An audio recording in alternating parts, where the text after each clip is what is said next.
I woke up to my phone buzzing violently on my nightstand. 25 missed calls from an unknown number with my old hometown area code. My hands shook as I stared at the screen because I recognized that area code. It had been 18 years since I walked away from that gas station on Route 42, 18 years since my parents drove off laughing, leaving their 12-year-old son behind as a joke. I thought I had buried that life forever. Apparently, they finally found me. The phone rang again. My name is Clyde, and I am 30 years old now.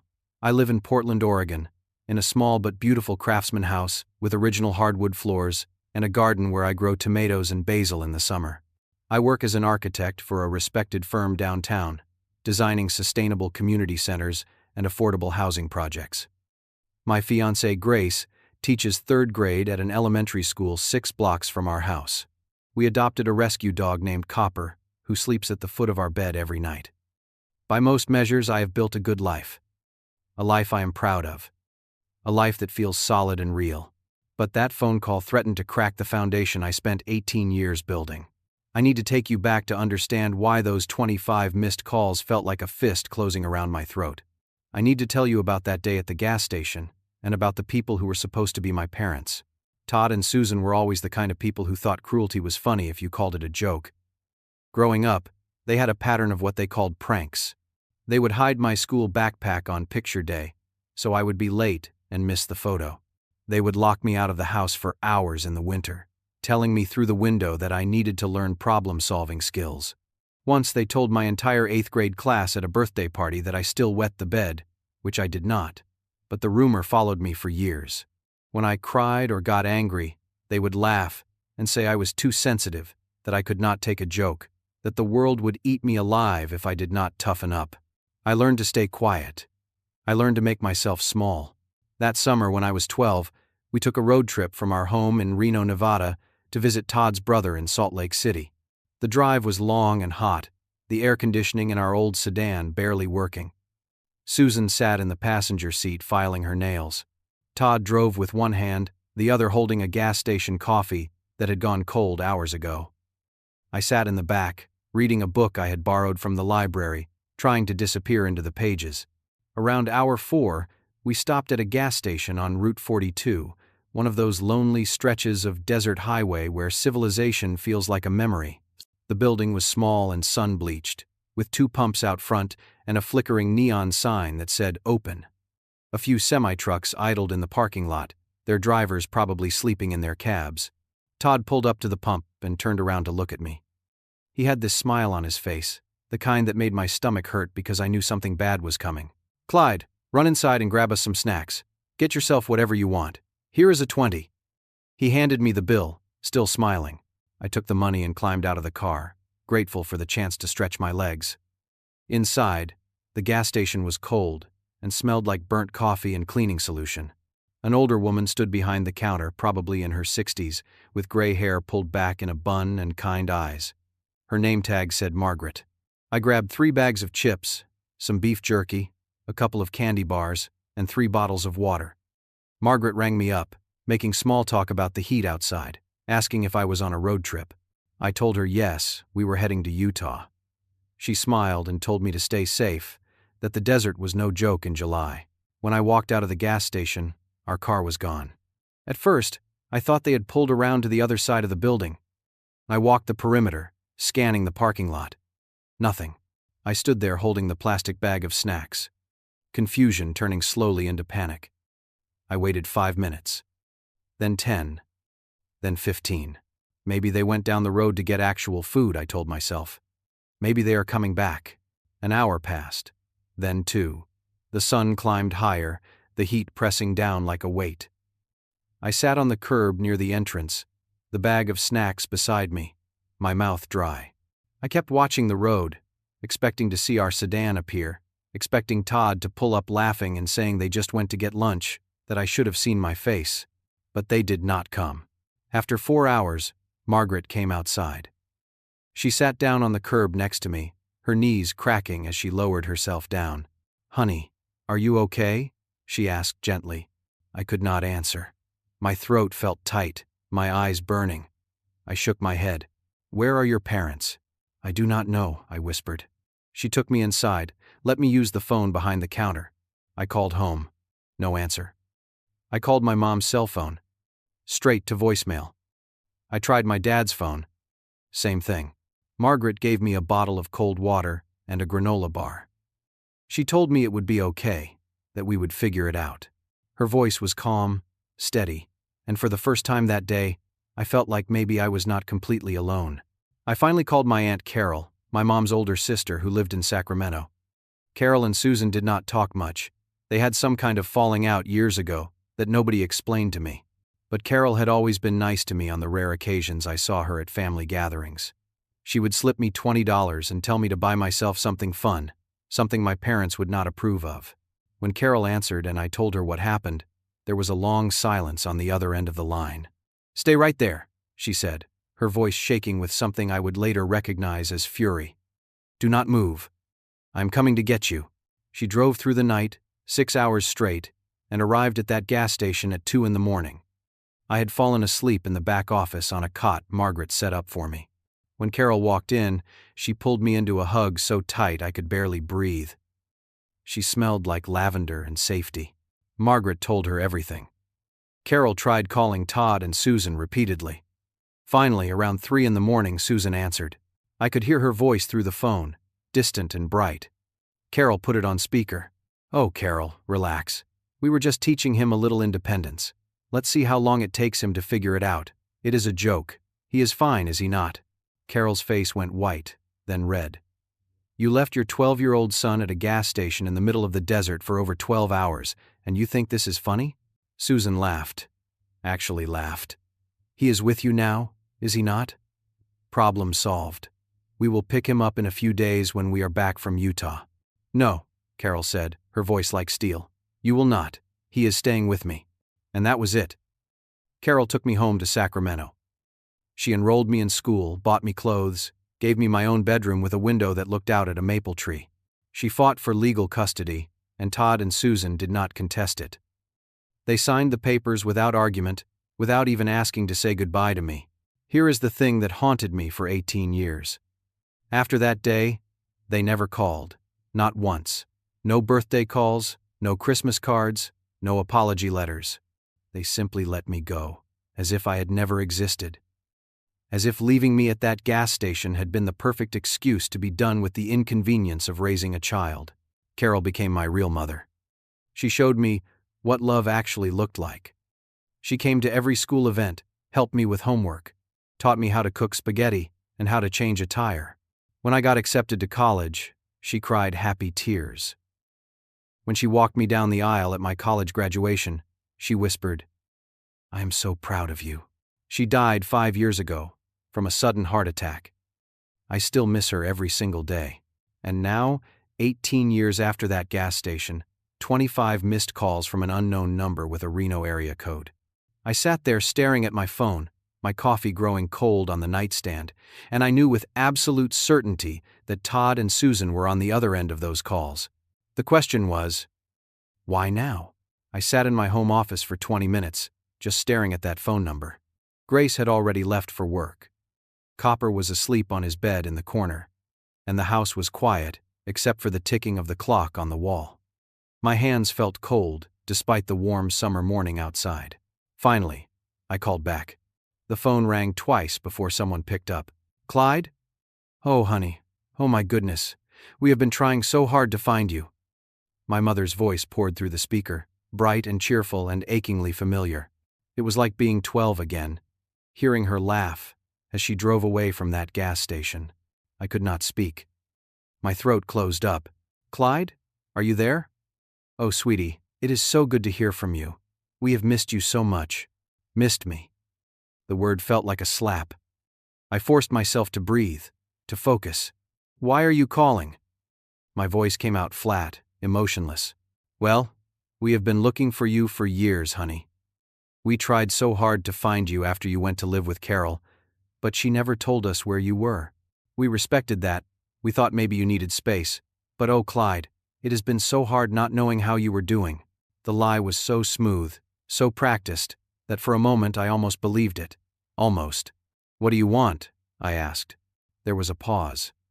I could hear her breathing, could almost see her recalibrating. Your father is sick, Clyde. He has been diagnosed with stage 4 liver cancer. The doctors say he has maybe 6 months, maybe less. He wants to see you. We both do. We want to reconnect as a family before it is too late. Stage 4 liver cancer. 6 months to live. The words should have hit me harder, should have made me feel something beyond the numbness spreading through my chest. How did you find me? I asked. Oh, we have been searching for so long, and finally we got lucky. A friend of a friend saw your picture in some article about architecture in Portland. We were so proud, Clyde. Our son, a successful architect. We always knew you would do well. Our son.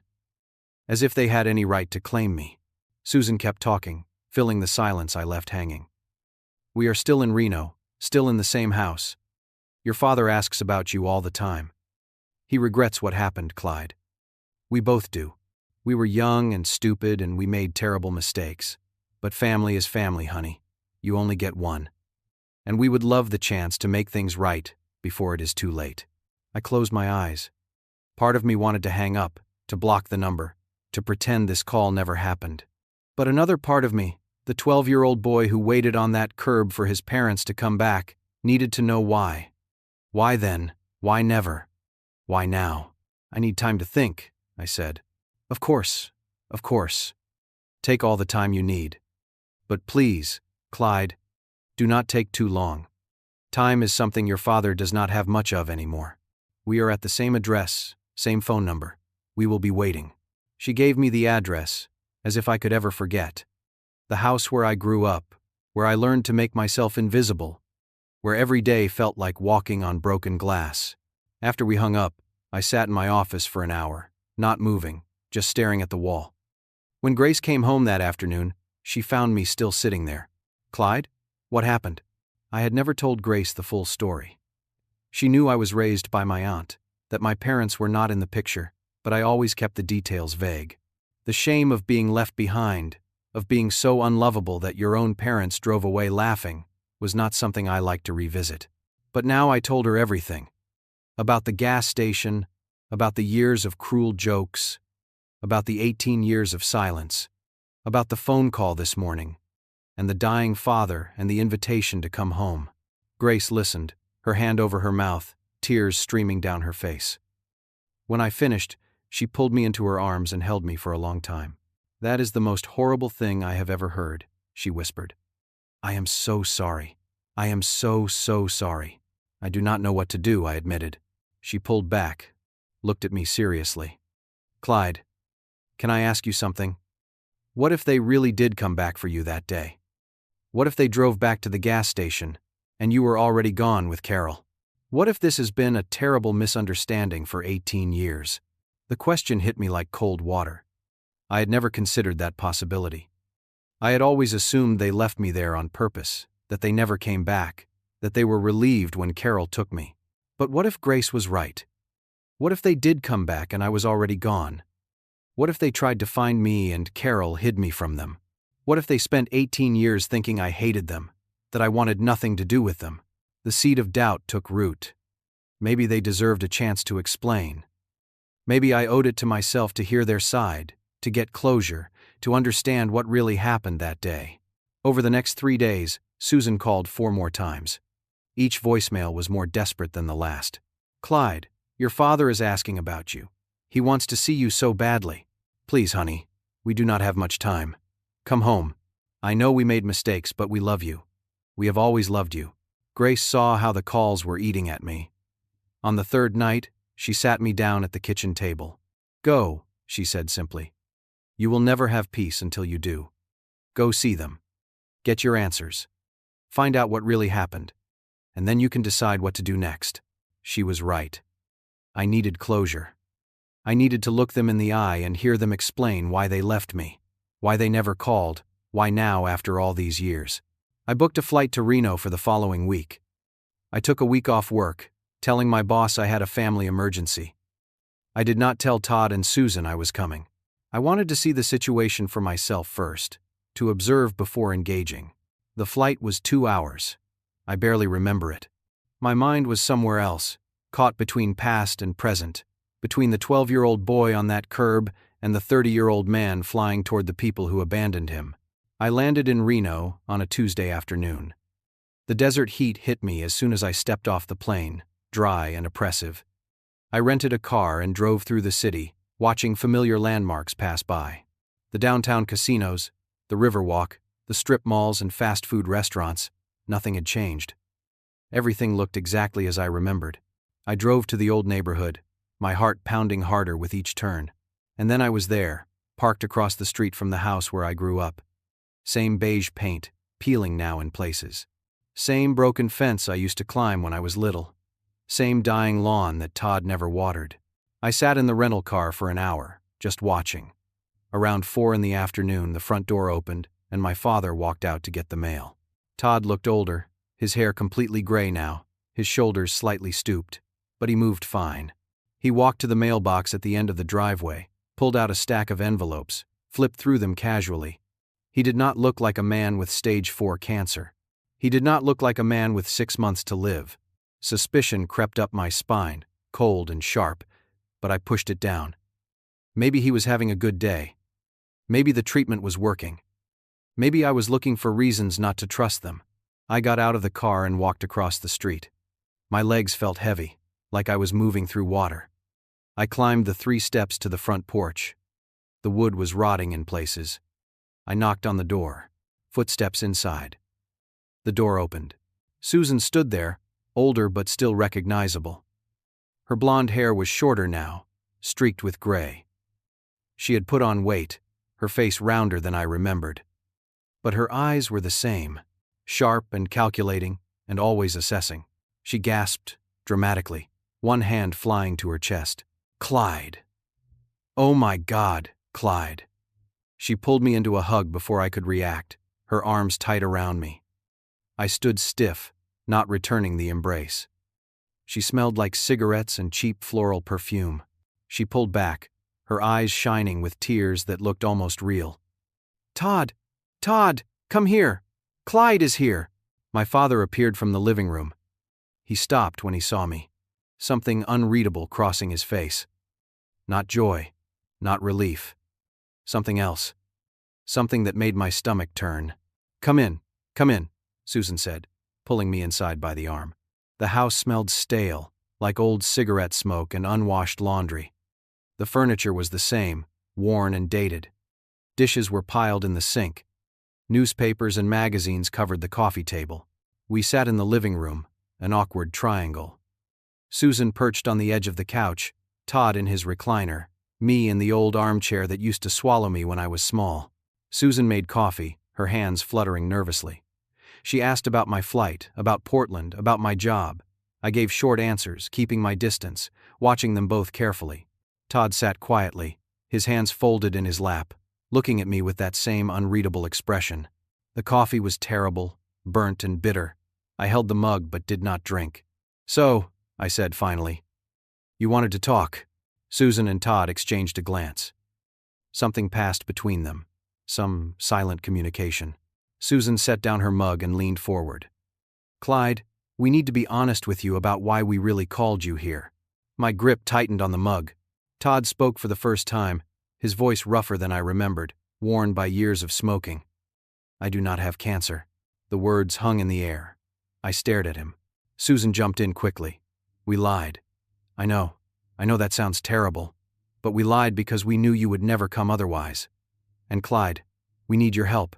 We are in serious trouble." The coffee mug felt hot in my hands. I set it down carefully on the side table, afraid I might throw it. What kind of trouble? My voice was eerily calm. Todd looked ashamed, his eyes on the floor. Susan took a breath. "We are about to lose the house. We are drowning in debt. We face foreclosure in 30 days. We have nowhere else to go, nobody else to turn to. We found out through a private investigator that you are doing well, that you are successful. We thought maybe you could help us. Maybe you could loan us some money to get back on our feet." The room seemed to tilt. I sat very still, processing what I had just heard. They lied about cancer. They hired a private investigator to track me down. They knew about my job, my success, my life. And they wanted money. "How much?" I asked. $50,000, Susan said quickly. Just enough to catch up on the mortgage and pay off some credit cards. We would pay you back, of course. We just need time. $50,000. I almost laughed. Almost. How did you find me? I asked again, needing to hear the truth this time. Susan hesitated, then seemed to decide honesty was the only option left. We hired a private investigator 3 months ago when we got the foreclosure notice. He found you in Portland. We learned about your job, about Grace, about your house. We have been watching your life from a distance, trying to figure out how to reach out. The violation of it sank into my bones. They had been spying on me, researching me, calculating my worth. I stood up. I need some air. Clyde. Wait, please. Susan started, but I was already walking toward the door. Todd did not try to stop me. I walked out of that house and across the street to my rental car. I sat behind the wheel, my hands shaking, my breath coming fast. My phone buzzed. A text from an unknown number. Do not trust them. There is more. Meet me at Rosie's Diner on 4th Street. Tomorrow, 10 in the morning. I knew Carol. The message was signed. Margaret. Margaret. The woman from the gas station. After 18 years, she was still here, still watching, still protecting me. I sat in that car until the sun set, until the streetlights flickered on, until my phone buzzed again with a text from Grace asking if I was okay. I was not okay. But I was beginning to understand that the truth I came here looking for was going to be so much worse than I imagined. I barely slept that night in my hotel room at the Comfort Inn on the edge of town. The sheets smelled like industrial detergent, and the air conditioner rattled every 15 minutes, but those were not the reasons I lay awake, staring at the ceiling. My mind kept circling back to that living room, to the casual way they dropped the cancer lie, to the calculated confession about the private investigator. $50,000. They thought my love, my forgiveness, my return after 18 years was worth $50,000. Morning came slowly. I showered, dressed, drank the terrible coffee from the single-serve machine in my room. At 9:30, I drove across town to Rosie's Diner on 4th Street. I remembered this place from childhood. Carol used to take me here when she visited Reno for holidays, back when she still tried to maintain a relationship with Susan. They served breakfast all day and had the best banana cream pie in Nevada. The diner looked exactly the same. Red vinyl booths, black and white checkered floors, a jukebox in the corner that probably had not worked since 1990. It was mostly empty at this hour, just a few regulars at the counter reading newspapers and drinking coffee. Margaret sat in a booth by the window. I recognized her immediately, even though 18 years had added more gray to her hair and deeper lines around her eyes. She wore a blue cardigan and held a mug of coffee in both hands, watching the door like she had been waiting a long time. When she saw me, something in her face shifted. Relief. Maybe. Or sadness. I slid into the booth across from her.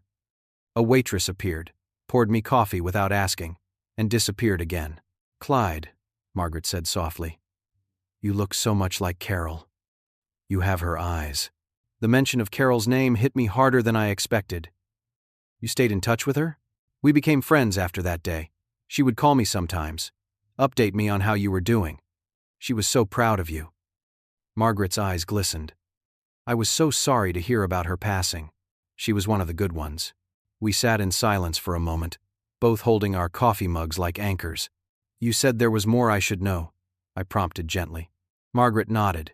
She reached into her large purse and pulled out a thick manila folder, setting it on the table between us. Carol gave me this before she died. She made me promise that if Todd and Susan ever came looking for you after she was gone, I would give you this. She said you deserved to know the whole truth. My hand trembled slightly as I opened the folder. Inside were documents, legal papers, court filings, copies of checks, and letters. Lots of letters. Margaret watched me as I began to read, her voice quiet but steady. After Carol took you that day, Todd and Susan demanded money from her. They said if she wanted to keep you, if she wanted them to sign over custody without a fight, she needed to pay them. I looked up sharply. What? $5,000. That is what they charged her for you. Carol paid it. She would have paid 10 times that. She signed the papers. You became legally hers. and she thought that was the end of it. I flipped through the documents. There was the custody agreement, signed by all parties. And there, a copy of a check from Carol to Todd and Susan. $5,000. In the memo line, Carol had written, "For Clyde's future." But it was not the end, Margaret continued. They came back. 3 years later, they showed up at Carol's house, saying they made a mistake, that they wanted you back. Carol was terrified. She had legal custody, but they threatened to drag her through court, to claim she coerced them, to make your life hell. So she paid them again. $10,000 that time. Another check. Another note in Carol's handwriting. "Please leave us alone." They came back twice more over the years. Always with some story, some emergency, some reason they needed money. Each time threatening to disrupt your life if she did not pay. Carol drained her savings to keep you safe. The last payment was $10,000 8 years ago. By then, Carol was getting sick. She could not afford more. She told them, if they ever contacted her again, she would go to the police, that she had documented everything. I was shaking now, anger rising like a wave. Carol had sacrificed everything for me. Her savings, her security, her peace of mind, and I never knew. She never told me. Margaret pulled out one more document. A letter in Carol's handwriting, addressed to Margaret, dated 2 months before Carol died. "Read this," Margaret said gently. I unfolded the letter. Carol's handwriting was shaky, the effects of the heart condition that would eventually kill her already visible in the unsteady lines. "Dear Margaret, if you are reading this with Clyde, it means I am gone, and Todd and Susan have come looking for him. Please give him all the documentation I have sent you. He needs to know the truth. I never told Clyde about the money because I did not want him to carry that burden. He already carried enough pain from what they did to him. I wanted him to be free, to build a life without their shadow over him. But I know them. I know that without me to pay them off, they will eventually find him. They will come with stories, and lies, and manipulations. They will pretend to care. They will use whatever leverage they can find. Clyde, if you are reading this, please know, they do not love you. They never did. They see you as a resource, nothing more. Do not let them take anything else from you. You owe them nothing. You are worth everything. You saved my life as much as I saved yours. Being your mother, even if not by birth, was the greatest honor of my life. I am so proud of the man you have become. Protect yourself. Protect your heart. You deserve all the happiness in the world. All my love, Carol." I could not stop the tears. They came hot and fast, blurring the words on the page. Margaret handed me a napkin, and I pressed it against my eyes, trying to hold myself together in this public diner. "There is one more thing," Margaret said after giving me a moment. "Something Carol discovered a few years before she died.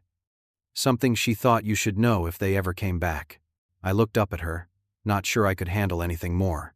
"You are not their only child. Todd was married before Susan. He has a daughter from that marriage. Her name is Beth. She is 38 now, lives in San Diego. Carol tracked her down, talked to her on the phone a few times. Beth had a similar experience with them. They reached out to her 4 years ago with some sob story about medical bills and family crisis. They asked her for $20,000.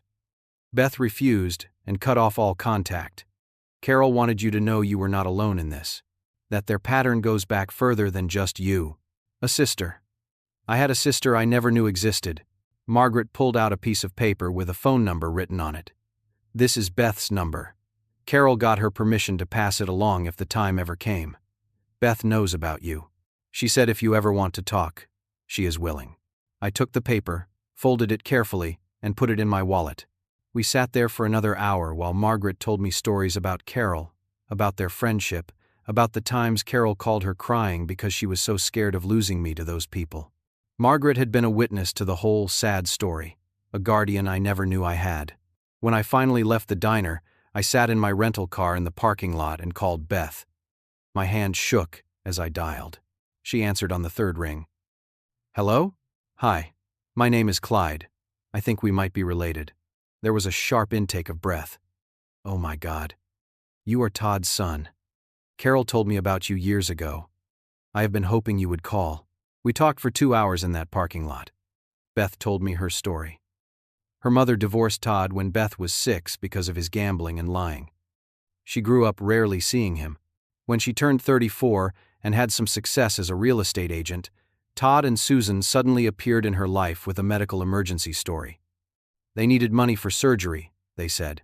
Beth almost gave it to them until she did some digging and discovered there was no surgery, no emergency, just debt and foreclosure, same as now. They are parasites, Beth said bluntly.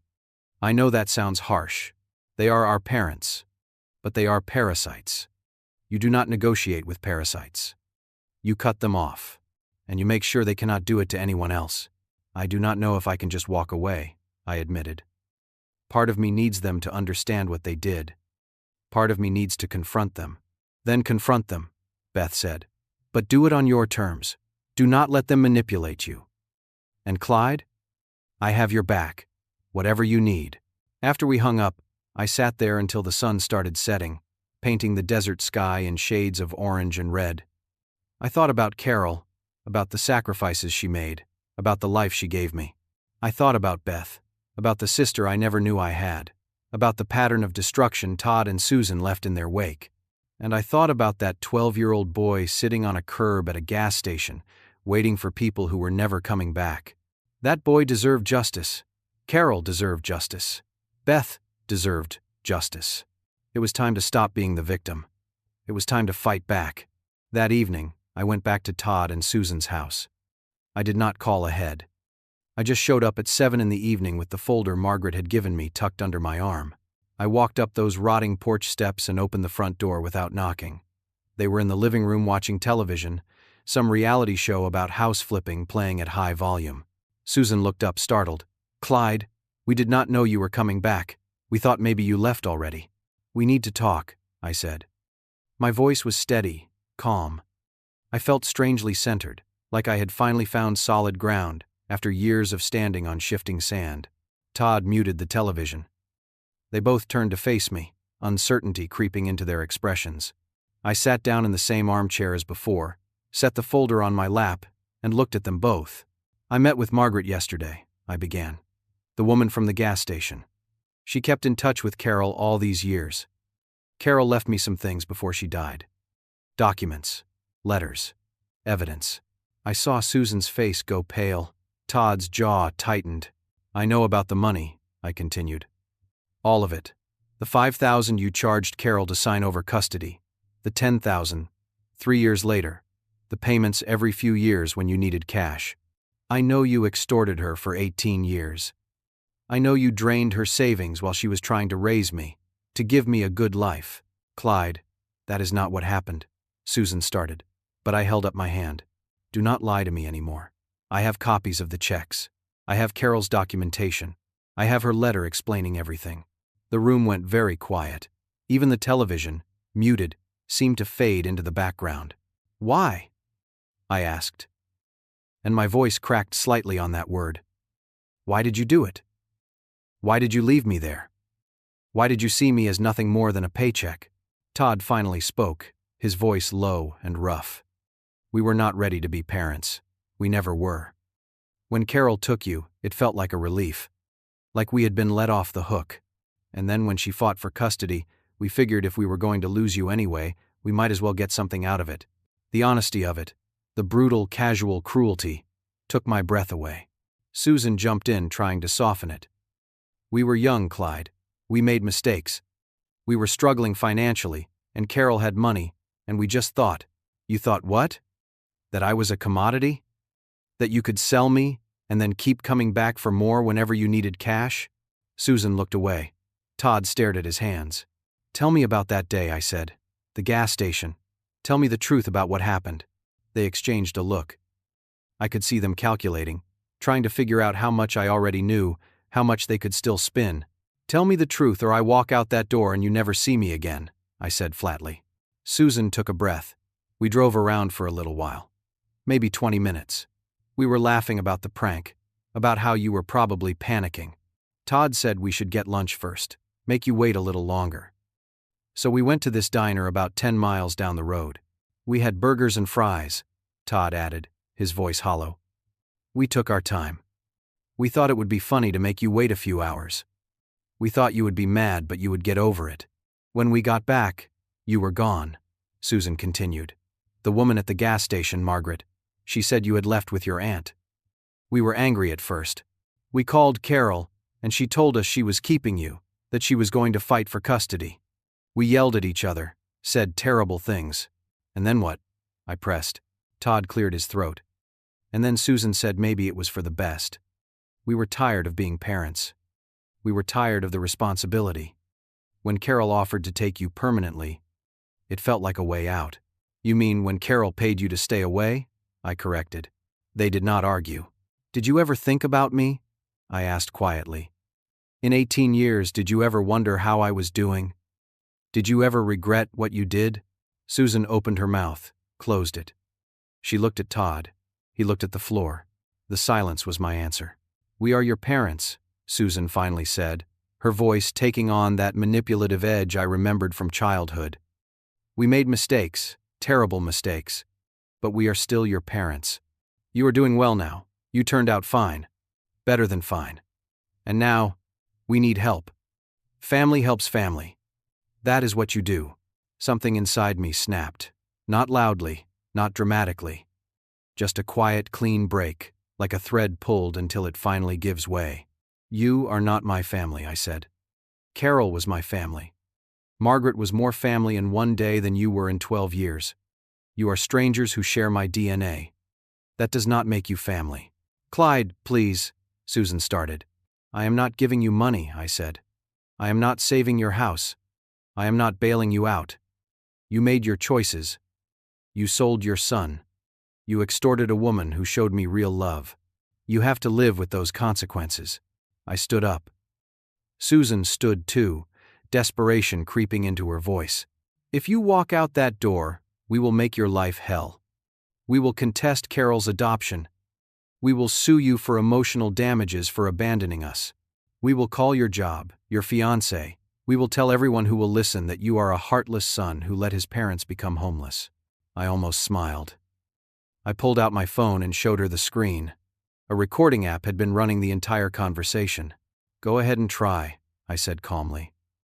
"I have this recording where you admitted to extorting Carol for 18 years and abandoning me at a gas station as a joke.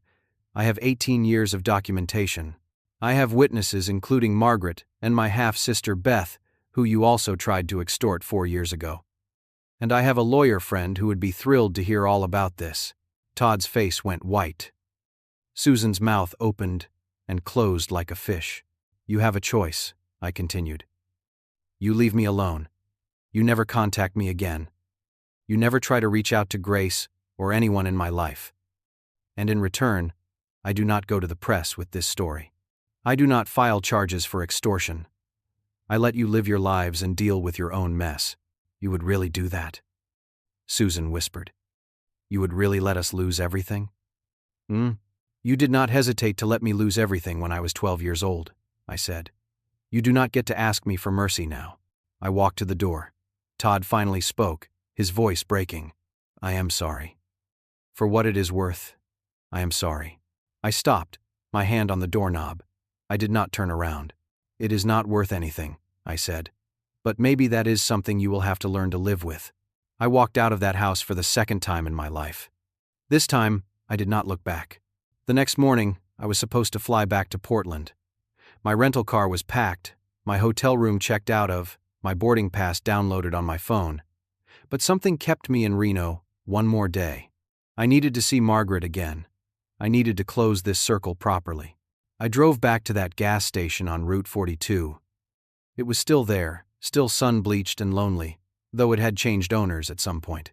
The sign was different, the pumps were newer, but the bones of the place were the same. I parked in the same spot where Todd had pulled up 18 years ago. I sat there for a long time, letting the memories wash over me.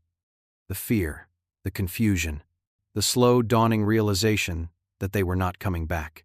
Then I drove to Rosie's diner. Margaret was there, same booth by the window, like she had been waiting. She smiled when she saw me. "How did it go?"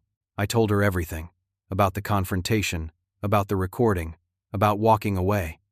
She listened, nodding occasionally, her coffee growing cold. "Carol would be proud of you," she said when I finished. I could not have done it without what you gave me, I admitted. Without knowing the full truth, Margaret reached across the table and patted my hand. You were always strong enough, Clyde. You survived them. You built a beautiful life. All I did was give you ammunition. We sat together for a while, talking about Carol, about life, about second chances and chosen family. When I finally got up to leave, Margaret hugged me tight. You take care of yourself, she said. And you call me if you ever need anything. I mean that. I promised I would. I should have left then. Should have driven straight to the airport. But I found myself driving back through town one more time, past the old house, past my elementary school, past all the landmarks of a childhood I spent most of my adult life trying to forget. And that was when my phone rang. Unknown number. Local area code. Against my better judgment, I answered. Clyde? A woman's voice, not Susan's. Younger. Who is this? My name is Jennifer. I am your father's sister. Your aunt. I just heard from Susan that you are in town. I had forgotten about Jennifer. Todd's younger sister, the one who sent birthday cards for a few years after I was born and then faded out of our lives. What do you want? I asked, wary. I want to meet you. Just for coffee. I promise I am not here to guilt you or ask you for money. I just want to talk. 20 minutes. Please. Something in her voice made me say yes. We agreed to meet at a coffee shop downtown in an hour. Jennifer was 45, with short auburn hair and kind eyes that looked nothing like Todd's. She was waiting at a corner table when I arrived, 2 coffees already ordered. Thank you for coming, she said as I sat down. I was not sure you would. I'm not sure why I did, I admitted. She smiled sadly. I heard what happened yesterday. Susan called me this morning, hysterical. She gave me her version of events, but I know my brother well enough to read between the lines. I am guessing the truth is much worse than she made it sound. I did not confirm or deny. Jennifer took a breath. I want to apologize. I should have stayed in your life. I should have fought harder to be there for you. But Todd and Susan made it clear I was not welcome.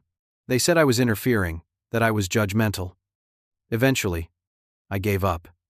That was wrong of me. You sent birthday cards, I said quietly. For a few years, I remember. Until Susan told me to stop. She said it confused you, having me reach out when I was not really part of your life. Jennifer shook her head. I should have ignored her. I should have kept trying. We sat in silence for a moment. Can I tell you something? Jennifer asked. Something about your father that maybe will help you understand, even if it does not excuse anything? I nodded. Todd and Susan should never have been parents. They are fundamentally selfish people who see others as tools to get what they want. But it goes deeper than that with Todd. Our father, your grandfather, was abusive. Physically, emotionally. He saw his kids as property. When Todd acted out, our father would lock him in the basement for days. When Todd cried, our father told him he was weak and pathetic. Jennifer's eyes were wet. I am not telling you this to make you feel sorry for Todd. I am telling you because patterns repeat. Todd learned from our father that children are burdens, that parenting is about control and convenience. He never broke that cycle. He passed it on to you. But Carol broke the cycle with me, I said. Carol broke the cycle, Jennifer agreed. And now you get to choose. You get to decide what family means. You get to build something different. She reached into her purse and pulled out an envelope. This is from me, not from Todd or Susan. They do not know I am giving this to you. I opened it. Inside were photos. Old photos of me as a baby, as a toddler. In some of them, Todd was smiling, holding me, looking almost like a real father. I thought you should have these, Jennifer said. Not because you need to forgive him, not because it changes anything, but because your story started before that gas station. You existed. You were real. And for a brief moment, before everything went wrong, there was potential for something better. I stared at the photos. In one, I was maybe 2 years old, sitting on Todd's shoulders, both of us laughing. I had no memory of this moment. No memory of him ever looking at me with anything resembling love. Thank you, I managed. Jennifer stood up. I will not take up more of your time.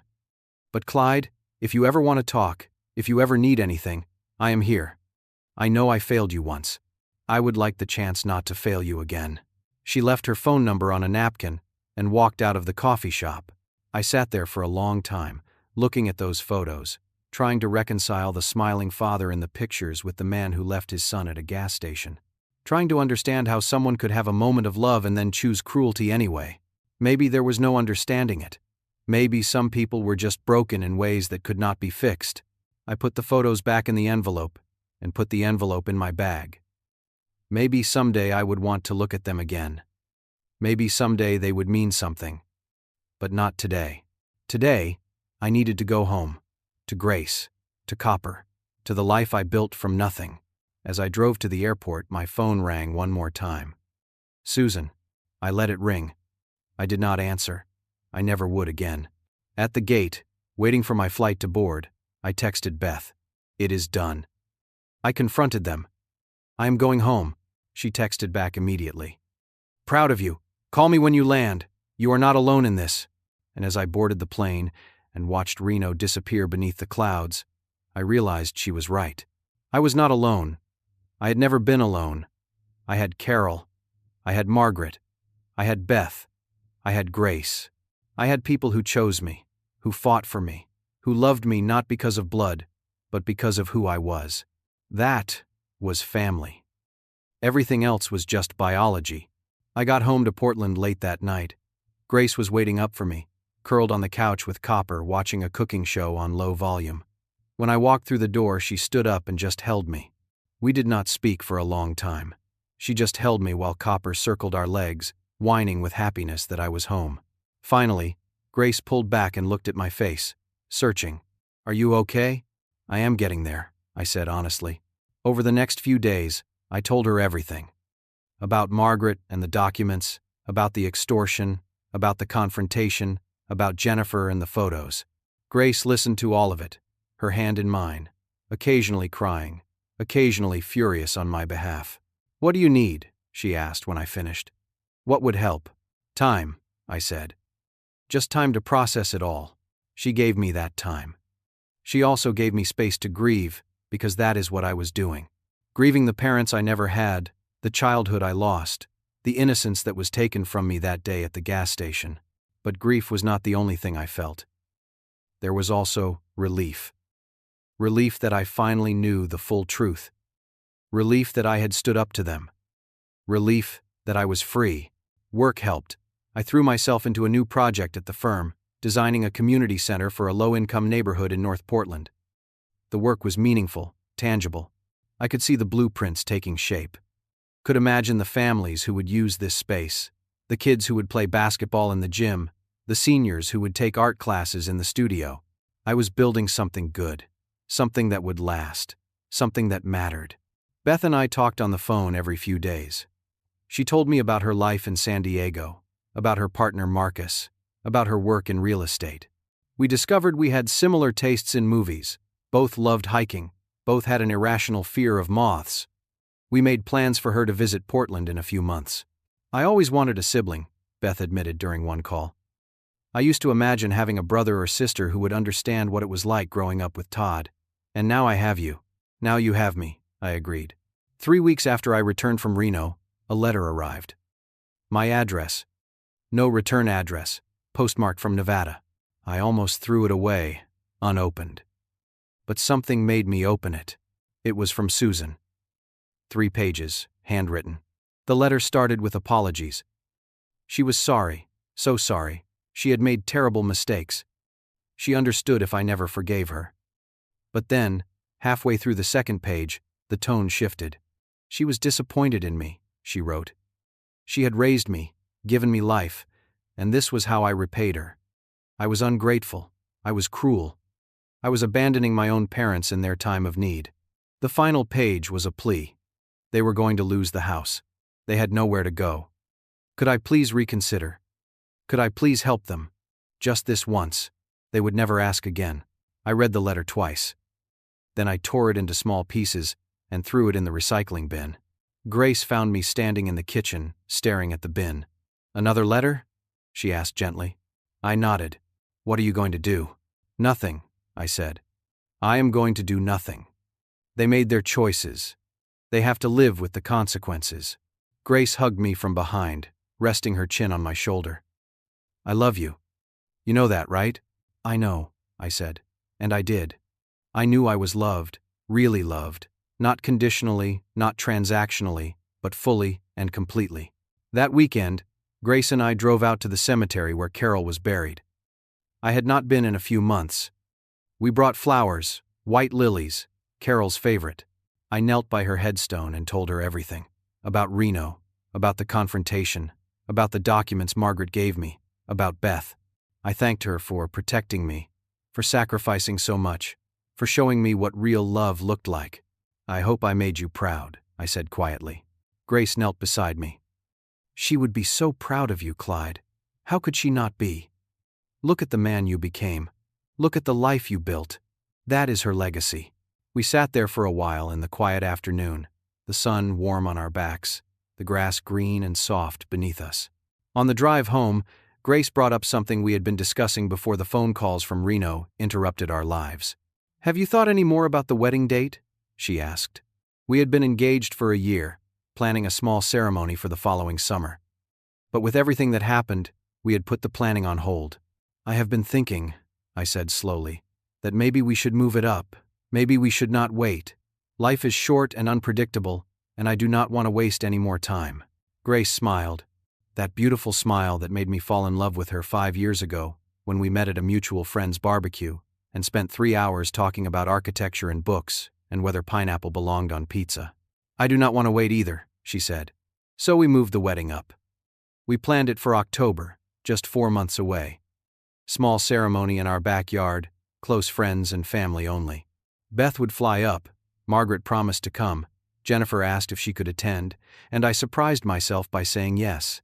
Not everyone you are related to by blood deserves a place in your life. But some do. Some try to do better, to break patterns, to show up even when it is late. The months passed. Summer faded into autumn. The community center project moved forward. Grace and I finalized wedding plans. Beth visited for a long weekend, and it felt like we had known each other our whole lives. I never heard from Todd or Susan again. I checked property records online one afternoon and confirmed their house had gone into foreclosure. They were no longer listed at that address. I felt a momentary pang of something, but it was not guilt. It was more like acknowledging a wound that had finally healed. They had made their choices, over and over, for 18 years. They chose money over their son. They chose cruelty over kindness. They chose themselves every single time, and now they had to live with those choices. I chose differently. I chose love. I chose family. The family I built from the ashes of the one I lost. I chose to break the cycle, to be better, to create something good. That was my victory. Not revenge, not their suffering, but my own happiness, my own peace, my own life built on my own terms. And that was enough. October arrived with golden light and crisp air. Our backyard was transformed with string lights and white flowers. 40 people gathered on that perfect afternoon to watch Grace and me promise forever to each other. Beth stood beside me as my best woman, a title that made her cry when I asked. Margaret sat in the front row dabbing her eyes with a tissue. Jennifer came, keeping her distance but smiling warmly. My closest friends from work, Grace's teacher colleagues, our neighbors who had become like family. Carol was there too, in the lilies we placed on an empty chair, in the speech I gave thanking the woman who saved me and taught me what family really meant, in the way I chose to stand in front of these people and declare my love without fear or shame or the weight of past trauma. When I kissed Grace as my wife, when everyone cheered and Copper barked excitedly and the music started, I felt something I had not felt since I was 12 years old sitting on that gas station curb. I felt complete. The reception was simple and perfect. We danced, we ate too much cake, we laughed until our sides hurt. Beth gave a toast about finding her brother and gaining a sister. Grace's dad gave a toast welcoming me into their family. Margaret told the story of a scared 12-year-old boy and the woman who drove through the night to save him, and there was not a dry eye in the yard. As the sun set and the party continued, I found myself standing alone for a moment at the edge of the yard, watching everyone I loved gathered together, celebrating this new beginning. Grace appeared beside me. her hand slipping into mine. "What are you thinking?" she asked. "I am thinking about how far I have come," I said. About that kid at the gas station who thought he was unlovable. About Carol and what she sacrificed. About all the choices that led me here. "And," Grace prompted gently, "and I am grateful. For all of it. Even the painful parts. Because they led me here. To you. To this." Grace leaned her head on my shoulder. "We should think about expanding this family," she said quietly. "Maybe in a year or two. A little one running around this yard." The idea did not scare me like it might have once. I thought about what Jennifer said. About breaking cycles. About choosing what kind of parent to be. "I think I would like that," I said. "I think I would like to show a kid what real love looks like, what Carol showed me." "You will be an amazing father," Grace said with certainty. Later that night, after the last guests left and we cleaned up the yard, Grace and I sat on our back porch with copper between us, the string lights still glowing softly. "I need to tell you something," I said. Grace turned to face me, concerned. "I forgive them," I said. The word surprised even me. Not because they deserve it. Not because what they did was okay. But because I do not want to carry that weight anymore. I forgive them so I can be free. Grace took my hand. "That is your choice to make. And I support you whatever you decide." "I am not letting them back into my life," I clarified. "Forgiveness does not mean reconciliation. It just means I am done letting them live rent-free in my head. I am done giving them power over my happiness." "That sounds like wisdom to me," Grace said. We sat there until late into the night, talking about our future, about the kids we might have, about the life we would build together. A life based on choice and love and commitment, a life that was ours. The next morning, I drove out to Carol's grave one more time. I placed fresh flowers and sat on the grass beside her headstone. "I got married yesterday," I told her. "You would have loved Grace. She is patient and kind and she makes me laugh. She chose me, just like you did." A breeze rustled the trees overhead. "I want you to know I am okay. Better than okay. I am happy. Really, truly happy. You saved my life that day, but you also taught me how to live. You taught me that family is not about blood, it is about who shows up, who stays, who loves you even when it is hard." I traced her name carved into the stone. "I am going to be a father someday, and I am going to love my kids the way you loved me. Completely, unconditionally, without agenda or manipulation. I am going to break the cycle, Carol. I am going to prove that love can win." I stayed for a while longer, feeling her presence in the quiet of that place, in the warmth of the sun, in the peace that had finally settled into my bones. When I got home, Beth had sent a text. "Already missing you. Thank you for including me in your wedding. It meant everything." I texted back. "You are family. You will always be included." Over the following months, life settled into a beautiful rhythm. Grace and I talked about starting a family. Beth visited twice more. Margaret sent postcards from a road trip she took across the Southwest. Jennifer stayed in touch, respecting boundaries but building a cautious connection. I never heard from Todd or Susan again. I did not look for them. I did not check on them. Their story was no longer mine to carry. Instead, I focused on building. Building my career, my marriage, my chosen family. I volunteered at a youth center, mentoring kids who had difficult home lives, sharing my story when it helped, listening when it was needed.